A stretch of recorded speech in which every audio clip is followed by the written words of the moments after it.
Hi friends, ನಿಮ್ಮೆಲ್ಲರಿಗೂ ಕೂಡ ನಿಮ್ಮದೇ ಆಗಿರ್ತಕ್ಕಂಥ ಯೂಟ್ಯೂಬ್ ಚಾನಲ್ ಸ್ಟಡಿ ವಿತ್ ಪರಶುರಾಮ್ಗೆ ಸ್ವಾಗತ ಅಂತ ಹೇಳ್ತಾ 9ನೇ ತರಗತಿ ಸಮಾಜ ವಿಜ್ಞಾನ ಭಾಗ 2ರ ಪಠ್ಯಪುಸ್ತಕದ 17ನೇ ಪಾಠ ಅಹೋಮ ರಾಜಮನೆತನ ಮೊಘಲರು ಮತ್ತು ಮರಾಠರು. ಸೊ ಈ ಪಾಠದ LBAದಲ್ಲಿರ್ತಕ್ಕಂಥ ಪ್ರಶ್ನೆಗಳಿಗೆ ಉತ್ತರಗಳನ್ನು ನೋಡೋಣ. ಸೊ ನಮ್ಮ ಯೂಟ್ಯೂಬ್ ಚಾನಲ್ನಲ್ಲಿ ನಿಮಗೆ ಎಲ್ಲ LBAಗಳಾಗಿರ್ಬೋದು, ಪಾಠದ ಪ್ರಶ್ನೋತ್ತರಗಳಾಗಿರ್ಬೋದು, ನೋಟ್ಸ್ಗಳು, FA ಎಕ್ಸಾಮ್ನ ಪ್ರಶ್ನೆ ಪತ್ರಿಕೆ ಮತ್ತು ಕೀ ಉತ್ತರಗಳು ಸಿಗ್ತವೆ. ಸೊ ದಯಮಾಡಿ ಅವುಗಳನ್ನು ನೋಡಿ ಅಂತ ಹೇಳ್ತಾ ವಿಡಿಯೋನ ಲೈಕ್, ಶೇರ್ ಮತ್ತು ಸಬ್ಸ್ಕ್ರೈಬ್ ಮಾಡೋದನ್ನು ಮಾತ್ರ ಮರೆಯದಿರಿ. ಶುರು ಮಾಡೋಣ. 9ನೇ ತರಗತಿ ಸಮಾಜ ವಿಜ್ಞಾನ ಅಹೋಮ ರಾಜಮನೆತನ ಮೊಘಲರು ಮತ್ತು ಮರಾಠರು ಪಾಠದ LBA ಪ್ರಶ್ನೋತ್ತರಗಳು. ಮುಖ್ಯ ಪ್ರಶ್ನೆ 1. ಕೆಳಗಿನ ಪ್ರತಿಯೊಂದು ಪ್ರಶ್ನೆಗೆ 4 ಆಯ್ಕೆಗಳನ್ನು ಕೊಡಲಾಗಿದೆ.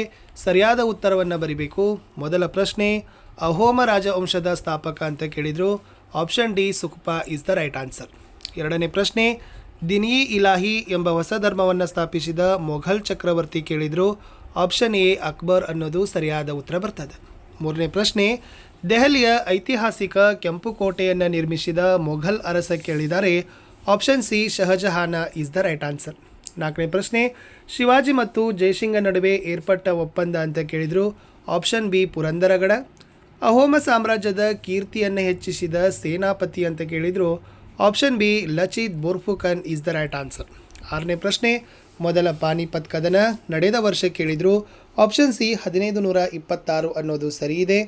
ಏಳನೇ ಪ್ರಶ್ನೆ, ಹಳದಿ ಘಾಟ ಕದನದಲ್ಲಿ ಅಕ್ಬರನಿಂದ ಸೋಲಲ್ಪಟ್ಟ ಅರಸ ಕೇಳಿದರು.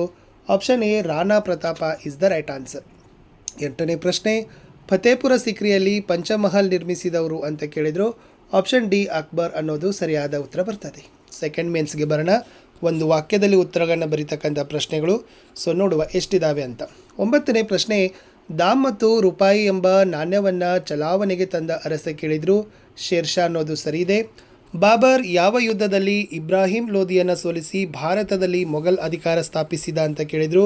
ಪಾನಿಪತ್ ಯುದ್ಧ 1. 11ನೇ ಪ್ರಶ್ನೆ, ಅಹೋಮ ರಾಜವಂಶದ ಪ್ರಮುಖ ರಾಜರನ್ನು ಹೆಸರಿಸ್ರಿ ಅಂತ ಕೇಳಿದ್ದಾರೆ. ಜಯಧ್ವಜ ಸಿಂಹ, ಚಕ್ರಧ್ವಜ ಸಿಂಹ, ಉದಯಾದಿತ್ಯ ಸಿಂಹ. ಇನ್ನು 12ನೇ ಪ್ರಶ್ನೆ, ಶಿವಾಜಿಯ ಪಟ್ಟಾಭಿಷೇಕ ಸಮಾರಂಭ ಯಾವ ವರ್ಷದಲ್ಲಿ ನಡೆಯಿತು ಅಂತ ಕೇಳಿದರು. ಸೊ 1674 ಅನ್ನೋದು ಸರಿ ಇದೆ. 13ನೇ ಪ್ರಶ್ನೆ, ಕುದುರೆಗಳಿಗೆ ಮುದ್ರೆ ಹಾಕಲು ಅಕ್ಬರ್ ಆರಂಭಿಸಿದ ಪ್ರತ್ಯೇಕ ಇಲಾಖೆ ಯಾವುದು ಅಂತ ಕೇಳಿದರು. ದಾಗ್ಮಹಲಿ. ಇನ್ನು ಅಕ್ಬರ್ ಕಾಲದ ಪ್ರಸಿದ್ಧ ಭೂಕಂದಾಯ ಮಂತ್ರಿ ಯಾರು ಕೇಳಿದರು. ತೋದರಮಲ್ಲ. ಇನ್ನು ಮರಾಠರ ಕಾಲದಲ್ಲಿ ಸಂಗ್ರಹ ಮಾಡ್ತಕ್ಕಂಥ ಭೂಕಂದಾಯಗಳನ್ನು ಕೇಳಿದರು. ಚೌತ್ ಮತ್ತು ಸರ್ದೇಶ್ಮುಖಿ ಇಸ್ ದ ರೈಟ್ ಆನ್ಸರ್. 16ನೇ ಪ್ರಶ್ನೆ, ಅಹೋಮ ರಾಜಮನೆತನದ ರಾಜಧಾನಿ ಕೇಳಿದರು. ಚೆರಾಯ್ ಡಾಯ್ ಅನ್ನೋದು ಸರಿಯಾದ ಉತ್ತರ ಬರ್ತದೆ. ಇನ್ನು 4 ವಾಕ್ಯ ಅಥವಾ 4 ಅಂಶಗಳಲ್ಲಿ ಉತ್ತರಗಳನ್ನು ಬರೀಬೇಕು. 17ನೇ ಪ್ರಶ್ನೆ ಕೇಳಿದರು. ಶಹಜಹಾನ್ ಅವಧಿಯನ್ನು ಮೊಘಲರ ಕಲೆ ಮತ್ತು ವಾಸ್ತುಶಿಲ್ಪದ ಸುವರ್ಣ ಯುಗ ಅಂತ ಕರಿತೀವಿ. ಈ ಹೇಳಿಕೆಯನ್ನು ಸಮರ್ಥನೆ ಮಾಡಿ ಅಂತ ಕೇಳಿದರು. ಸೊ ಫಸ್ಟ್ ಏನು ಮಾಡಬೇಕಪ್ಪ ಅಂದರೆ, ಮಾಣಿಕ್ಯ ಲೇಪಿತ ಮಯೂರ ಸಿಂಹಾಸನವನ್ನು ಶಹಜಹಾನ್ ನಿರ್ಮಾಣವನ್ನು ಮಾಡಿದ್ದ. ಇನ್ನು ಸೆಕೆಂಡ್ ಪಾಯಿಂಟ್ ಏನು ಬರಿಬೋದು, ಶಹಜಹಾನ್ ಆಗ್ರಾದಲ್ಲಿ ತಾಜ್ ಮಹಲನ್ನು ನಿರ್ಮಿಸಿದ್ದ. ಇನ್ನು ದೆಹಲಿಯಲ್ಲಿರುವ ಕೆಂಪು ಕೋಟೆಯನ್ನು ನಿರ್ಮಾಣವನ್ನು ಸಹಿತ ಮಾಡಿದ್ದ. ಆದ್ದರಿಂದ ನಾವೇನು ಅನ್ಬೋದು, ಶಹಜಹಾನ್ ಅವಧಿಯನ್ನು ಮೊಘಲರ ಕಲೆ ಮತ್ತು ವಾಸ್ತುಶಿಲ್ಪದ ಸುವರ್ಣ ಯುಗ ಅಂತಲೇ ಕರಿಬೋದು. 18ನೇ ಪ್ರಶ್ನೆ, ಚಿತ್ರಕಲೆಯಲ್ಲಿ ಮೊಘಲರ ಸಾಧನೆ ಏನು ಅಂತ ಕೇಳಿದ್ದಾರೆ. ಸೊ ಹುಮಾಯೂನ್ ಅವಧಿಯಲ್ಲಿ ಚಿತ್ರಕಲೆ ವಿಕಾಸವಾಗಿತ್ತು. ಈ ಮೀರ್ ಸೈಯದ್ ಅಲಿ ಮತ್ತು ಪರ್ಷಿಯಾದ ಅಬ್ದುಲ್ ಸಮದ್ ಅವರ ಸಹಾಯದಿಂದ ವರ್ಣಚಿತ್ರಗಳನ್ನು ರಚನೆ ಮಾಡಿದರು. ಈ ಅಕ್ಬರನ ಆಸ್ಥಾನದಲ್ಲಿ 17 ಕಲಾವಿದರಲ್ಲಿ 13 ಕಲಾವಿದರು ಹಿಂದೂಗಳೇ ಆಗಿದ್ದರು. ಇನ್ನು ಪ್ರಸಿದ್ಧವಾಗಿರ್ತಕ್ಕಂಥ ಕಲಾವಿದರಂದರೆ ದಶವಂತ, ಬಸವಣ್ಣ, ಲಾಲಾ ಮತ್ತು ಮುಕುಂದ. ಇನ್ನು ಜಹಗೀರನ ಆಸ್ಥಾನದಲ್ಲಿರ್ತಕ್ಕಂಥವರು ಉಸ್ತಾದ್ ಮನ್ಸೂರ್ ಮತ್ತು ಅಬ್ದುಲ್ ಹಸನ್. ಆಮೇಲೆ ಈ ಕಲಾವಿದರು ಮುಖ್ಯವಾಗಿ ಮೊಘಲ್ ರಾಜರು ಮತ್ತು ಅವರ ರಾಣಿಯರ ಬೃಹತ್ ವರ್ಣಚಿತ್ರಗಳನ್ನೇ ರಚನೆಯನ್ನು ಮಾಡಿದರು. 19ನೇ ಪ್ರಶ್ನೆ, ಶಿವಾಜಿ ಕಾಲದ ಕಂದಾಯ ವ್ಯವಸ್ಥೆಯನ್ನು ವಿವರಣೆ ಕೊಡ್ರಿ ಅಂತ ಕೇಳಿದರು. ಈ ಶಿವಾಜಿಯ ಕಂದಾಯ ಸಂಗ್ರಹ ವ್ಯವಸ್ಥೆ ರೈತವಾರಿ ವ್ಯವಸ್ಥೆಯಾಗಿದ್ದು ರೈತರಿಗೆ ಅನುಕೂಲನೇ ಆಗಿತ್ತು. ಇನ್ನು ಜಹಗೀರ್ ಕಂದಾಯ ವ್ಯವಸ್ಥೆಯನ್ನು ರದ್ದುಗೊಳಿಸಿದರು. ತೆರಿಗೆಯನ್ನು ಹಣ ಮತ್ತು ವಸ್ತುಗಳ ರೂಪದಲ್ಲಿ ಸಂಗ್ರಹವನ್ನು ಮಾಡ್ತಿದ್ರು. ಭೂ ತೆರಿಗೆಯನ್ನು ಚೌತಂತ, ಆಮೇಲೆ ಮತ್ತು ಸರ್ದೇಶ್ಮುಖಿ ಅಂತಕ್ಕಂಥ ಭೂ ತೆರಿಗೆಯ ಬೇರೆ ಬೇರೆ ತೆರಿಗೆಗಳು ಈ ಶಿವಾಜಿಯ ಆಡಳಿತದಲ್ಲಿ ಇತ್ತು. 20ನೇ ಪ್ರಶ್ನೆ, ಸಾಹಿತ್ಯಕ್ಕೆ ಮೊಘಲರ ಕೊಡುಗೆಗಳನ್ನು ಕೇಳಿದ್ದಾರೆ. ಈ ಮೊಘಲರ ಕಾಲದಲ್ಲಿ ಪರ್ಷಿಯನ್, ಅರೇಬಿಕ್, ಟರ್ಕಿಷ್, ಹಿಂದಿ ಮತ್ತು ಸಂಸ್ಕೃತ ಭಾಷೆಗಳಲ್ಲಿ ಅನೇಕ ಪುಸ್ತಕಗಳನ್ನು ಬರೆದಿದ್ದರು. ಈ ಬಾಬರ ಮತ್ತು ಜಹಾಂಗೀರ ವಿದ್ವಾಂಸರಾಗಿದ್ದರು. ಅವರು ತಮ್ಮ ಆತ್ಮಚರಿತ್ರೆಗಳನ್ನು ಬಾಬರ್ ನಾಮ ಮತ್ತು ತುಜ್ಕಿ ಎ ಜಾಗೀರ್ ಅಂತ ಕರೆದಿದ್ದಾರೆ. ಇನ್ನು ಅಕ್ಬರನ ಆಸ್ಥಾನದಲ್ಲಿ ಅಬುಲ್ ಫಜಲ್ ಪರ್ಷಿಯನ್ ಭಾಷೆಯಲ್ಲಿ ಐನಿ ಅಕ್ಬರಿ ಮತ್ತು ಅಕ್ಬರನಾಮ ಕೃತಿ ಬರೆದ. ಬದೌನಿ ರಾಮಾಯಣವನ್ನು ಪೈಜಿ ಗಣಿತ ಕೃತಿ ಲೀಲಾವತಿಯನ್ನು ಪರ್ಷಿಯನ್ ಭಾಷೆಗೆ ಅನುವಾದವನ್ನು ಮಾಡಿದ್ದ. ಇನ್ನು ತುಳಸಿದಾಸರಿಂದ ರಾಮಚರಿತ ಮಾನಸ ಆಗಿರ್ಬೋದು, ಸುರದಾಸರಿಂದ ಸುರಸಾಗರ ಮುಂತಾದ ಮಹಾನ್ ಕೃತಿಗಳನ್ನು ಬರೆದಿದ್ರು ಅಂತ ಬರೆದ್ರೆ ಸಾಕು.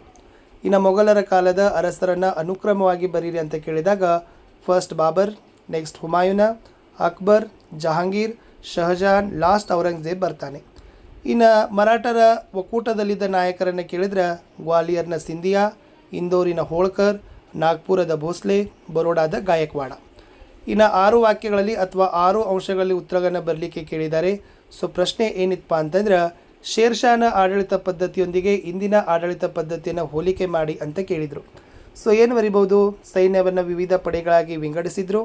ಶೇರ್ ಶಾ ಸ್ವತಃ ಸೈನ್ಯದ ಸಂಘಟನೆ, ಶಸ್ತ್ರಾಸ್ತ್ರ ಮತ್ತು ಮದ್ದುಗುಂಡುಗಳು, ಸೈನಿಕರ ಶಿಸ್ತಿನ ಬಗ್ಗೆ ಗಮನ ಕೊಟ್ಟಿದ್ದ. ಕನೌಜ ಮತ್ತು ಪಾಟ್ನಾದಲ್ಲಿ ಹೊಸಕೋಟೆ ನಿರ್ಮಾಣ ಮಾಡಿದ್ದ. ಭೂಮಿಯನ್ನು ಫಲವತ್ತತೆ ಆಧಾರದ ಮೇಲೆ ವರ್ಗೀಕರಣ ಮಾಡಿದ್ದ. ರೈತರು ಸರ್ಕಾರಕ್ಕೆ ಭೂ ಕಂದಾಯ ಕೊಡಬೇಕಿತ್ತು. ಸುಲ್ತಾನ್ ರಾಜ್ಯದಲ್ಲಿ ಅತ್ಯುನ್ನತ ನ್ಯಾಯಾಧೀಶನಾಗಿದ್ದ. ಪ್ರತಿ ಬುಧವಾರ ಸಂಜೆ ಆಸ್ಥಾನದಲ್ಲಿ ದರ್ಬಾರ್ ಇತ್ತು. ಶೇರ್ ಶಾ ದಾಮ್ ಅಂತಕ್ಕಂಥ ಹೊಸ ಬೆಳ್ಳಿ ನಾಣ್ಯ ಚಲಾವಣೆ ಮಾಡಿದ್ದ. 24ನೇ ಪ್ರಶ್ನೆ, 1ನೇ ಬಾಜಿರಾವ್ನ ಸಾಧನೆಗಳನ್ನು ಕೇಳಿದ್ದಾರೆ. ಸೊ ಬಾಲಾಜಿ ವಿಶ್ವನಾಥ ಅವರ ಮರಣದ ನಂತರ ಈತ ಸಿಂಹಾಸನಕ್ಕೆ ಬಂದಿದ್ದ.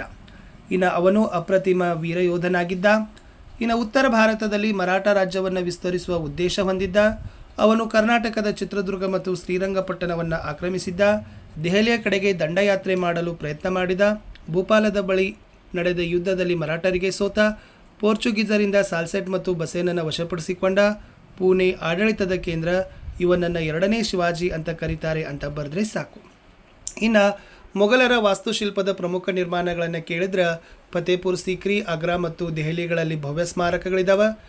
ಶಾಜಾನ್ ಆಗ್ರಾದಲ್ಲಿ ಅಕ್ಬರಿ ಮಹಲ್, ತಾಜ್ ಮಹಲ್, ಜಹಾಂಗೀರ್ ಮಹಲ್ ಕೋಟೆ ನಿರ್ಮಾಣ ಮಾಡಿದ್ದ. ಲಾಹೋರ್ ಮತ್ತು ಅಲಹಾಬಾದ್ಗಳಲ್ಲಿ ಅಗ್ರಾದ ಮಾದರಿ ಕೋಟೆಗಳಿದ್ದಾವೆ. ಕೆಂಪು ಕೋಟೆ ನಿರ್ಮಾಣ ಮಾಡಿದರು. ಜಾಮಿಯಾ ಮಸೀದಿ ನಿರ್ಮಾಣ ಮಾಡಿದರು. ಅಕ್ಬರ್ ಕಾಲದಲ್ಲಿ ದೌಲತ್ ಖಾನ್, ಖ್ವಾಜಾ, ಬಾಗ್, ದಸ್ತರ್ ಖಾನ ಕೂಡ ಇತ್ತು ಅಂತ ಬರೆದ್ರೆ ಸಾಕು. ಇನ್ನು ನೆಕ್ಸ್ಟ್ ಏನು ಕೇಳಿದ್ರಪ್ಪ ಅಂದ್ರೆ ಮರಾಠ ಸಾಮ್ರಾಜ್ಯದ ಸ್ಥಾಪನೆ ಭಾರತೀಯ ಇತಿಹಾಸದಲ್ಲಿ ಹೊಸ ಅಧ್ಯಾಯ ಅಂತ ಕೇಳಿದರು. ಅದು ಕೂಡ 8 ಪಾಯಿಂಟ್ಸ್ಗಳನ್ನು ಬರೀಬೇಕು. ಈ ಮರಾಠರು ರಾಷ್ಟ್ರದ ಸಮಗ್ರತೆ ರಕ್ಷಿಸಲು, ಬಾಹ್ಯ ಆಕ್ರಮಣದಿಂದ ರಕ್ಷಿಸಲು ಮೊಘಲರೊಂದಿಗೆ ಹೋರಾಡ್ತಾರೆ. ಶಿವಾಜಿ ಉತ್ತಮ ಆಡಳಿತ ನೀಡ್ತಾನೆ. ಪ್ರಸಿದ್ಧ ಸಂತರ ಬೋಧನೆಗಳು ಪ್ರಭಾವ ಬೀರ್ತವೆ. ಜೀಜಾಬಾಯಿ ಮಗನಲ್ಲಿ ಧಾರ್ಮಿಕ ಉತ್ಸಾಹವನ್ನು ಬೆಳೆಸ್ತಾಳೆ. ದಾದಾಜಿ ಕೊಂಡದೇವ ಶಿವಾಜಿಯ ಗುರುವಾಗಿದ್ದ. ಶಿವಾಜಿ ಪುಣೆಯನ್ನು ಕೇಂದ್ರವಾಗಿಟ್ಟುಕೊಂಡ. ಸೊ ಶಿವಾಜಿ ಏನು ಮಾಡ್ತಾನಪ್ಪ ಅಂದರೆ ವಿಜಯಪುರ ಸುಲ್ತಾನನಿಂದ ತೋರಣಕೋಟೆ ಮತ್ತು ಪುರಂದರಗಡಗಳನ್ನು ವಶಪಡಿಸಿಕೊಳ್ತಾನೆ. ತೋರಣಕೋಟೆ ಬಳಿಯ ಹೊಸಕೋಟೆಯನ್ನು ರಾಯಗಢ ಅಂತ ಮರುನಾಮಕರಣವನ್ನು ಮಾಡ್ತಾರೆ ಅಂತ ಬರೆದ್ರೆ ಸಾಕು. ಇನ್ನು ಅಕ್ಬರ್ ಕಾಲದ ಆಡಳಿತ ವ್ಯವಸ್ಥೆಯನ್ನು ಕೇಳಿದ್ರು. ಅದನ್ನು ಕೂಡ ಒಂದು 8 ಪಾಯಿಂಟ್ಸ್ ನೋಡ್ಕೊಡ್ರಿ. ಲಾಸ್ಟ್ ಏನು ಕೇಳಿದ್ರಪ್ಪ ಅಂದ್ರೆ 1ನೇ ಮಾಧವರಾಯನ ಸಾಧನೆಗಳು ಕೂಡ ಕೊಟ್ಟಿದ್ದೀನಿ. ಅವ್ರು ಏನು ಮಾಡಿದ್ರಪ್ಪ ಅಂದ್ರೆ ಮರಾಠರನ್ನು ದಕ್ಷಿಣ ಮತ್ತು ಉತ್ತರ ಭಾರತದಲ್ಲಿ ಪ್ರಬಲ ಶಕ್ತಿಯಾಗಿ ಸ್ಥಾಪಿಸಿದ. ಪಾನಿಪತ್ ಸೋಲಿನ ಲಾಭ ಪಡೆದುಕೊಳ್ಳಲು ನಿಜಾಮ ಪ್ರಯತ್ನಿಸಿದಾಗ ಅಹಮದ್ ನಗರ್ ಬಳಿ ನಡೆದ ಯುದ್ಧದಲ್ಲಿ ಸೋಲಿಸಿದ. ಮೈಸೂರಿನ ಹೈದರ್ ಅಲಿಯನ್ನು ಸಹ ಸೋಲಿಸ್ತಾನೆ.